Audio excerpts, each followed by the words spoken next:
মহিলা স্বামীকে বাদ দেয় পীরের ফাটা সোনা খায়, ওই নারীর চরিত্রে ঠিক নাই। আপনার বউকে আপনি মাজারে পাঠান, আপনি কি দুর্বল? আপনার বউ বলেন রে আমি তোর পীর, আমি তোর পীর, এদিকে আয়েশা, ফাতেমা, খাদিজা, হাজেরা, আসিয়া, মারিয়াম, এদের জীবনী কিনে দিবেন। যেগুলো সব জান্নাতি নারী, এদের জীবনী পর, এইভাবে জীবন বল, তারপরে মর, জান্নাতের রাস্তা ধর। আল্লাহ যেন আমাদের হেদায়েতের জন্য কথাগুলো বোঝার তৌফিক দান করেন। সাতক্ষীর অবশ্য মাজার নাই, নাই নাই, পীর মুরিদি নাই, আছে। এদিকে খেয়াল করেন বাজান বাবা। এরপরে ট্রাকের পেছনের সেরা স্যান্ডেল ঝুলানো কেন? তাই দুর্ঘটনা থেকে বাঁচানোর জন্য। আচ্ছা আপনাদের বলুন তো, এই সেরা স্যান্ডেলের উপরে ভরসা না ভরসা কার হবে? আমার ধরে বলেন। এরপরে টিয়া পাখির কাছে যে ভাগ্য গণনা করে, কবিরাজের কাছে যে ভাগ্য গণনা করে, আচ্ছা জানেন কথা বোঝেন নাই মনে হয়। আপনার ভাগ্যে আগামীকাল কি ঘটবে আল্লাহ ছাড়া দুনিয়ার কেউ জানে।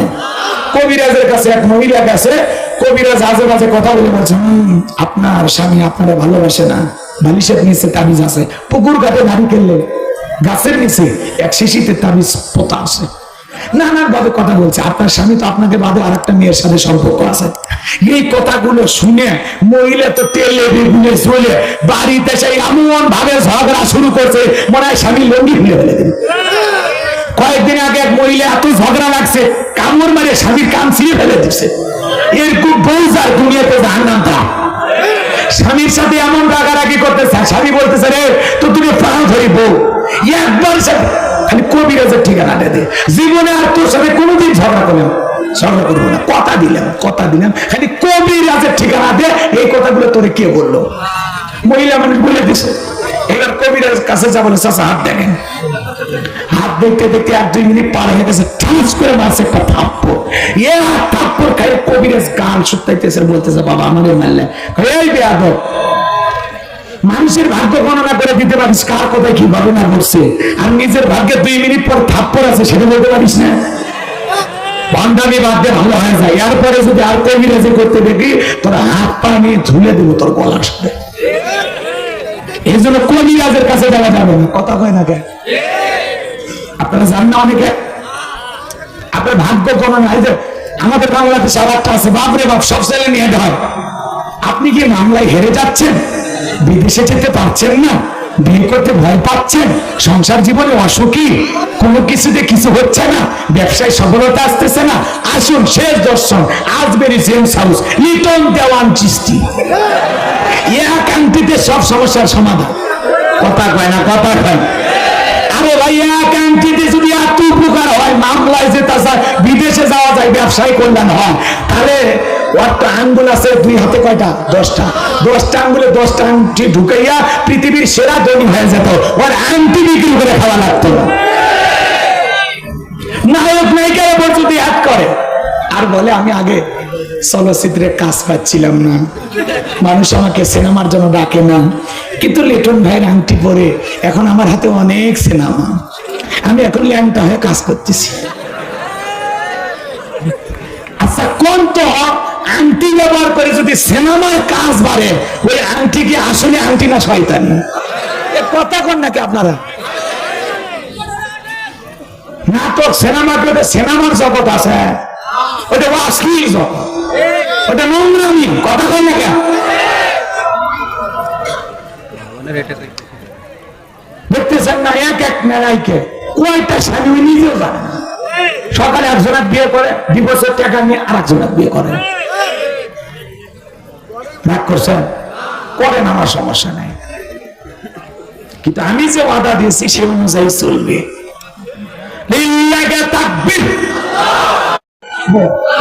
এরপরে শনিবার মঙ্গলবার সফর করা হয় না কেন? এগুলো দিন শুভ না। ইসলামের শুভ অশুভ বলে কিছু নাই। কথা কয় না কেন? ইসলামের সব কল্যাণ। কথা কয় না? এরপরে নতুন ছেলের বউ চা বানায় থেকে কাপটা পরে যদি ভাঙিয়ে যায়, ওই অলক্ষণে বউ আছে, কুলক্ষণে বউ আছে। প্রথম দিকে সংসারে জিনিস ভাঙছে, এ পুরো সংসার ভেঙে খান খান করবে। আরে ভাই, এটা তো একটা দুর্ঘটনা। এই ঘটনা শাশুড়ির হাত থেকে ঘটতে পারে, ননদের হাত থেকে ঘটতে পারে। একটা চায়ের কাপের সাথে মানুষের ভাগ্য নিয়ে খেলা করে। কথা কয় না? এগুলো বাস্তব না। এরপরে কয় জমজ কলে খেলে জমজ বাচ্চা ভালো, যেই মহিলার বাচ্চা হয় না বাজারে সব জমজ কলে খাওয়া যান, এরপরে যদি আল্লাহ দুই একটা বাচ্চা দেয়, কথা কয় না ভাই, জমজ কালা খেলে যদি জমজ বাচ্চা হয় তো ভালো, দুইবারে কষ্ট একবারে হলো, মাঝখানে সেজারের টাকাটা বেঁচে গেল। কত পুরুষ মানুষ জমজ কলা খায়, আজ পর্যন্ত কোন পুরুষের বাচ্চা হলো না, হবে কেমনি? মেশিন পত্র তো আল্লাহ দেয়নি। কথা বলেন ঠিক কিনা? এগুলো ধারণা করা যাবে না। এরপরে হাত চুল গেলে টাকা আসে, ওরে বাঁধেন, হাত দুটো খোলা রাখেন 3 দিন চুলকে, হাত চুলকে চামড়া উঠে যাবি, তাও টাকা আসবি না। পা চুল গেলে বেড়াইতে যাবি, কি ধারণা? চুল আসতে গিয়ে এদিকে চুল আশ্রাইতে গিয়ে চিরুনিটা পড়ে গেছে, তাই মেয়েও আসবি, যা থাকলি যা, ভাত রান্না শুরু কর, আমি ওয়াশ করে খাবো। কত যে ধারণা আমরা করি। এরপরে সন্ধ্যাবেলায় যে শ্রমিক কাজ করেছে, ধনী তার টাকা দেয় না কেন? সন্ধ্যাবেলায় টাকা দিলে নাকি ধনী ফকির হয়ে যাবে। এগুলো ধারণা করা শিরিক। কথা বলে ঠিক কিনা? এরপরে ছোট বাচ্চার কপালে কালো টিপ দেয়, পায়ে কালো টিপ দেয় কেন? কয় বদ নজর থেকে বাঁচার জন্য। আরে ভাই, তকদিরের ভালো মন্দ কার হাতে? বলে কদরিহি শাররিহি মিনাল্লাহি তাআলা ওয়াল বাসি বাদাল মাউত। তকদিরের ভালো মন্দ কার কাছে? তাহলে নিজেকে পরিবর্তন করবেন তো ইনশাআল্লাহ।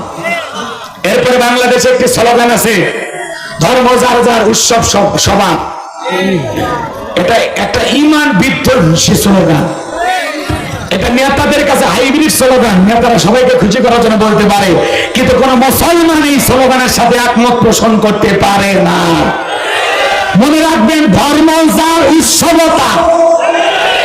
আপনারা বলেন তো, গাছ যার ফল সবার মানবেন, চাকরি যার বেতন সবার মানবেন, পুকুর যার মাছ সবার মানবেন, বউ যার হক সবার মানবেন নাকি?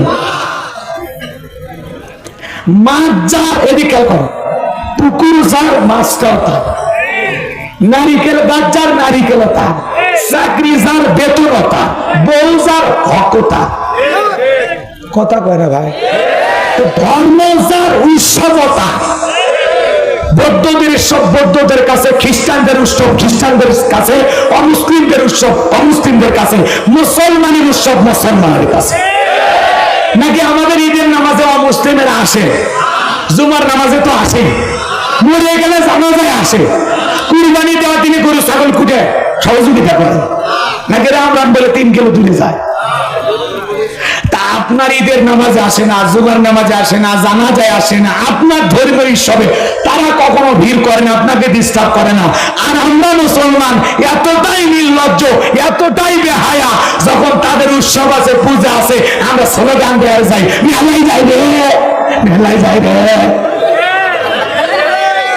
কথা বলে মুসলমান বউ বাচ্চা মোটর সাইকেলে তুলে বোরকা পরে পূজার মেলায় যাচ্ছে। এর চাইতে নির্লজ্জ বেহার কেউ আছে? তারা তোমাদের ধর্মের উৎসব আসে না, তোমরা কেন যাও? তুমি কেন যাও? আবার ওয়াজ করে যত বুঝায়, হয় একদিনে না পূজা দেখতে গেছে, আমি কি হিন্দু হয়ে গেলাম? এই ঠেটারে বুঝাবে কি?